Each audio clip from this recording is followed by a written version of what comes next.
I'm Piret. I'm working in the Ministry of Culture in Estonia. Thank you for the presentations. It was really interesting. I was just thinking that if the language is for Estonians the symbol of integration, and for the people, Russian-speaking people in Estonia, this is symbol of assimilation, let's say so. If I was just thinking that we all speak here English, and this is not symbol of anything. This is just something what we use to talk with each other. My question is, what could be another symbol for the Russian-speaking people for the integration? Yes. Thank you very much for this very good question. As Raivo demonstrated in his research, national identity among Estonian Russians is higher, more than among Estonians, yes, themselves. National identity might be such a symbol of unification, as well as we noticed in our country, in our studies, that if there are some barriers or some difficulties to obtain citizenship, to develop positive national identity, sometimes local or place identity replace the national identity. For example, for Baltic Russians, it might be developing of such identity as Baltic Russians, which is different from indigenous populations of Baltic countries as well as Russians in Russia. Okay, and it becomes stronger and stronger according to our data, this place identity, and sometimes it replaces national identity. I don't know how to evaluate it, positively or negatively. I think we should avoid estimations and to look at this process from positive side and find some positive things from these findings. Maybe you want to? I can, yeah, I have my microphone here, no problem, thank you. Yeah, this is a very good question because language plays a very peculiar role in Estonia. Our research indicates that actually willingness to learn Estonian language among Russians is very high. And actually the process is going on. If you take national census before Estonia regained independence, the last one during Soviet time was 1989. According to this census, 14% of Russians claimed that they know Estonian language. If you look on our integration monitorings, you see that the percentage is 55-60. So we can conclude that the normal process is going on. But on the other hand, what is the problem? The problem is that language learning does not play a kind of emotional or identity role. It is very instrumental. Everybody understands in Estonia, Russians understand that in order to be competitive in labor market, you need to know Estonian language, and it is very good, and they are learning. But you know, language is also a kind of emotional issue, and it can be a kind of means to relate Russians to Estonian state, but our research data indicates that it doesn't implement this role. And what can we substitute? A kind of general answer would be that better socio-economic integration, better inclusion in political life in Estonia, etc.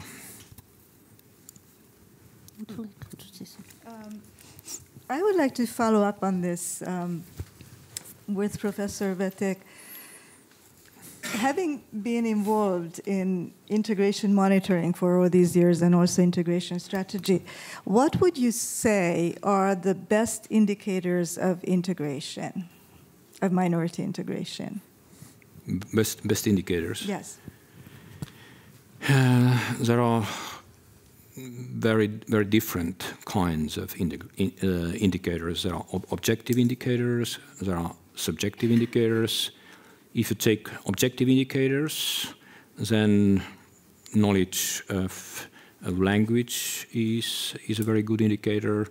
In labor market indicators, participation in workforce, unemployment, comparison of unemployment rates between majority and majority, comparison of salaries, etc. This is all objective information, and this kind of information tells a lot about what is going on in society. On the other hand, there are a number of cultural measures, psychological levels, measures, trust to state institutions, etc., etc. There is a kind of core questions which have been included in our surveys from the very beginning, and which give quite a good picture of what is going on in Estonia.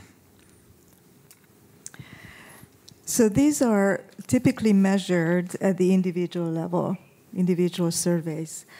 I'm wondering whether there are any measurements of social integration that's more about how people spend their free time. Is there socialization, integration in that sense? Who do they spend their, I don't know, New Year's Eve parties with? Who are social network type research? Is that part of the monitoring, or is that? Yeah, definitely it is. There is a huge number of questions about social networking, about participating, for example, in Estonia song festivals, which is one of the very important events, participating in other kind of national events, level of context, quality of context, what kind of context, etc. Yeah, all these kind of items are included in our questionnaire.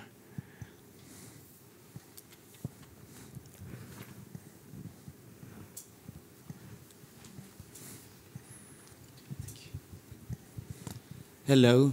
Mika Launikari, one of yesterday's speakers, still representing Finland and the Finnish National Agency for Education. My question relates to identity, but it's not necessarily what you've been studying in your research projects. The European Union is strongly promoting the notion of a European identity. Okay, it can be debated if any such thing ever exists, but just wondering, hypothetically, if it could happen that, for example, the Russian minorities in these 3 Baltic states, instead of developing a national identity, whether it's Estonian, Latvian or Lithuanian, that instead they could develop a European identity instead that goes above and beyond the national identification. This is just the thought that crossed my mind right now, having heard your excellent presentations. So I don't know if you have an answer or if you have ever considered this aspect. Thank you. Yeah, European identity items are not included in our integration monitorings, but of course there are. There is research which is focusing on European identity. Probably the best way to answer to your question would be to recall research we did about 15 years ago when Estonia was in the accession process to the EU, and we have very interesting data which compares Estonians and Russians in Estonia, how they did perceive it. I remember that for quite a long time, Russians were higher in supporting Estonia to joining to the EU. As you know, in general, the percentage of those who voted for joining the EU in 2004 was 59. It was second lowest after Malta.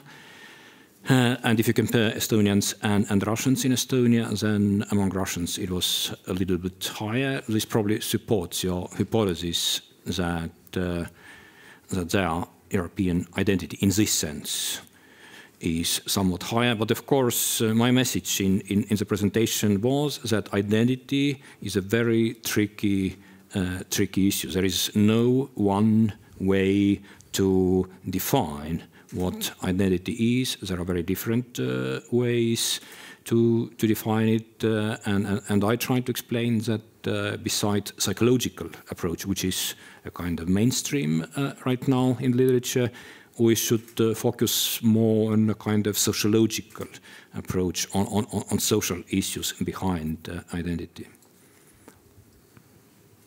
There are some studies in Lithuania on European identity and place identity, and the results showed that for Russians place identity is more important, and to choose between two of them, it's a zero-sum game again.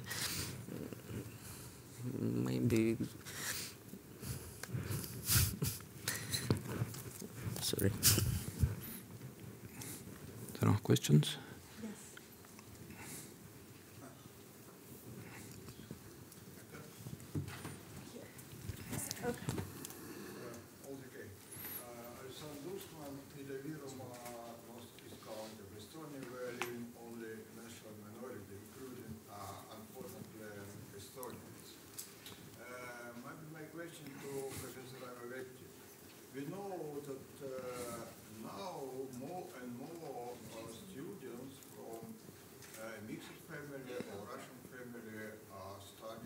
Estonian schools and gymnasiums. But at the same time, self-identification of the student is on very low level. Maybe you made a specialist survey concerning the very new situation with the new generation.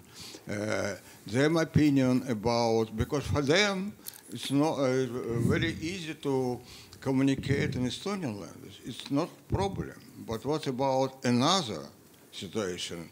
Communication between Estonian and non-Estonians in Estonian gymnasiums. But I didn't catch what was exactly the question. Sorry. The question concerned to the situation in Estonian gymnasium, concerned to the communication between Estonians and non-Estonians. Another, what new generations think about integration processes, maybe made a separately survey, or like part of a total survey concerned to the integration issues. Okay, yeah, I saw that Tarmo Valgepea was here. He was director of a school in Ida-Virumaa, which combines both Russians and Estonians. Is Tarmo here or not? Probably he. Yeah, Tarmo. I think maybe you would be best person to answer to this question: how integration in the school context is going on, as you have been director of one. This goes very well. Yes, and I'm waiting more this like schools like in Ida-Virumaa, Jõhvi. This integration go very well and no problem. Okay. Students, maybe there is one problem. What is the biggest problem? Biggest problem is schools like Jõhvi gymnasium is only one in Estonia. This is a problem. Okay, your recommendation is to establish more this kind of schools. Yeah. Okay. Thank you. Or maybe just a small comment because it comes from the previous monitoring. My name is Alexander Adarov. I'm from the Ministry of Culture. And the burden of studies in Estonian environment schools for these Russian guys or children is higher, that they have to strive more and more. Maybe this is the only problem, that they have. They do double work. They study math or physics in Estonian, and at the same time they have to learn Estonian. So it's like quite tricky, but I think within 3 years they managed to keep up with. Yeah, this is a kind of inevitable problem if you switch from one system to another system of parallel schools to a kind of unitary system. It is, in a sense, inevitable. And also my feeling is that Estonia is doing quite well in transition to unitary school system, which is a very important feature of nation state.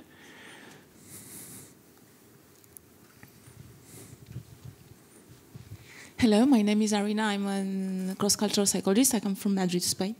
And well, thank you for your presentations, for your conclusions and results. It's very interesting. Mr. Vetik, on your DIMA project, well, we could say from the psychological approach that a person could say, I feel I am, or I feel I belong, or I think I am, or I belong to, or to something. So from your approach, could we say, I am positioned in that field, so I am that, or let's say, how could we define the identity formation, construction, from that social point of view and relational point of view? Thank you. Mm-hmm. Yeah, my point was that there are different types of survey questions. And first I demonstrated a standard survey question, which actually comes from John Berry project, DIMA, and in which it is asked, how do you feel about nation, ethnicity, how strongly do you feel to belong to these, and what we did in our. I just had time to demonstrate what we did in integration monitoring research, but in the DIMA project proper, we developed a kind of more elaborated way to ask questions from our respondents. And the main idea is, if you are approaching a subject, it might be labor market inequality, it might be like educational system, how people position themselves in respect of educational reform, what is going on in Estonia, etc., etc. The first step, what you need to do is to give a kind of picture of the social field, what is there. For example, when we started a block of questions regarding labor market inequality, we introduced to our respondents official data of statistics of Estonia, which shows certain numbers of inequality. And then we started to go step by step, asking if respondents think that this is a problem or not. And, you know, statement about if it is a problem or not is already positioning, because if you state that, you know, this inequality is not a big problem because, you know, it is a failure of Russians themselves. They are not active enough, they do not know language enough, etc., etc. And in this sense, it is not a kind of problem for Estonian state. Russians themselves have to do something. So it is one type of positioning. But if your answer is that I think it is a problem, it comes not only from minority groups themselves, but it's a kind of also structural problem. This is already a kind of positioning. Next step was what are the reasons behind inequalities, and again, different types of positioning. Next, third step was what has to be done to overcome, and the answers were designed in the way that they represented different types of positioning. So our claim is that, of course, we study individuals and we study what they answer. But our theoretical, fundamental theoretical statement is that saying things is doing. It is not only, you know, a kind of mental phenomena, it is also action. And in this respect, we are based on certain philosophical tradition, John Austin, Searle, etc., a number of other people, which is a kind of new trend in social science and philosophy, claiming that you know, if people think and talk, it is not just mental phenomena, it is also doing something. And if you do something, you are located in social field. Thank you. I wanted to know if you made research in Lithuania, if you also looked at different ages. What are the different ages, Russian-speaking attitude on these questions, or it was all in the same group? And if you looked, then was there some kind of differences? I think there should be the differences, but we did not test it. But for a young generation, it is impossible not to learn Lithuanian language and not to know Lithuanian culture.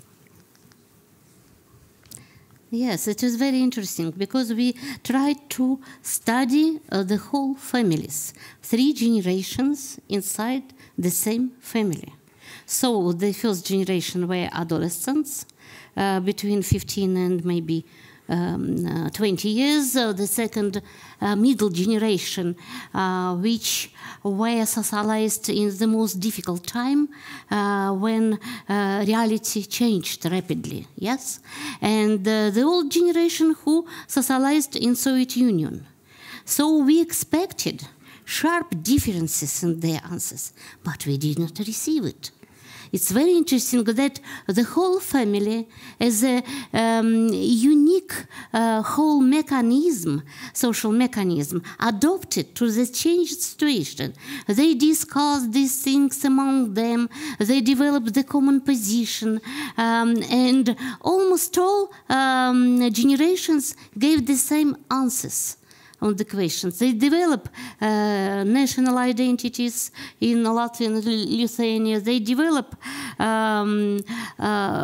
common attitudes to integration. But what was the especially interesting fact, which we did not present in our studies here, their tendency to support ethnocultural continuity, how the family cope with maybe perceived loss of their culture, their language, etc.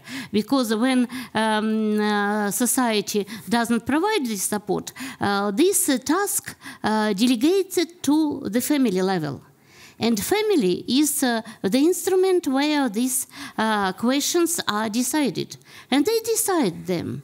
They develop some strategies how to maintain their culture, how to maintain their language within the family, how to develop some strategies, and they are striving to maintain their culture, and they recognize it as a very important task, because people without sense of their ethnic identity, they are lost for society at all, because they can't be successful, they can't be successfully adopted in this society and bring some contribution to this society.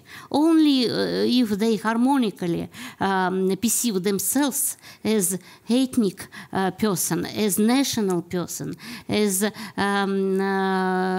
having their multiple identities in this state, they might be very, very useful members of the society as a whole. And we have results of another study in Lithuania which showed that those Russians who have higher openness to change values prefer integration, and those who prefer power, those choose assimilation. So yes, it's a way for social mobility. In all generations. Yes, those who prefer assimilation, they change themselves to be successful, to create these paths of social mobility. And how they are available for the whole society is a question, by the way. Yes, we have time for maybe one more question. Okay, thank you very much. Thank you. I appreciate very much the report on these applications of Barry's work that I think are extremely important for us to understand this process, and thank you for the efforts to integrate back to the earlier presentations. At the risk of continuing a theoretical line a bit too long, I'll try to be brief about it. It may be that there's an interim position between a more institutional level of analysis that looks at power relationships, social inequity, and so forth, and the individual level, it's looking at self-esteem and other traditional psychological variables. And that would be a group level, I call it a group level of analysis, but it comes largely out of communication theory. I suppose it's a bit of a social psychology location, where the major issue is not so much a causal internal factor, nor is it a social condition, but it's the perception, the construction of the perception, in this case particularly the construction of otherness, of how it is that we organize our perceptual experience in the world, particularly around the boundaries between self and other. And I hear the theme sometimes unstated coming through much of the discussion here, that it's that boundary of otherness which may be changing as people either assimilate or integrate or maintain separation. And I'd just like to suggest and get your response to whether that might be an interesting additional line of research, or whether you feel that that's sufficiently included in what you all are doing already. Thank you very much for your advice. It's very wise, and maybe this approach from the constructivist position might have a great contribution to this research, this line of research. But what is maybe confusing for me, when we start to talk about we and them, we enhance this intergroup level where the conflicts and intergroup hostility might appear. So let's think about how to unite us and them in one category. But it's interesting. From scientific point of view, it's interesting. Thank you. Thank you, Milton. It was an excellent question. In Estonian language, I would answer, ja jutu jätkub kauemaks. In English, it would be, there is a lot we would like to talk about. Let us, in basic, I agree. Of course, these different levels can be differentiated. Let us continue our conversation later, because it is so subtle issue that. So you agree with the idea that enough theory already.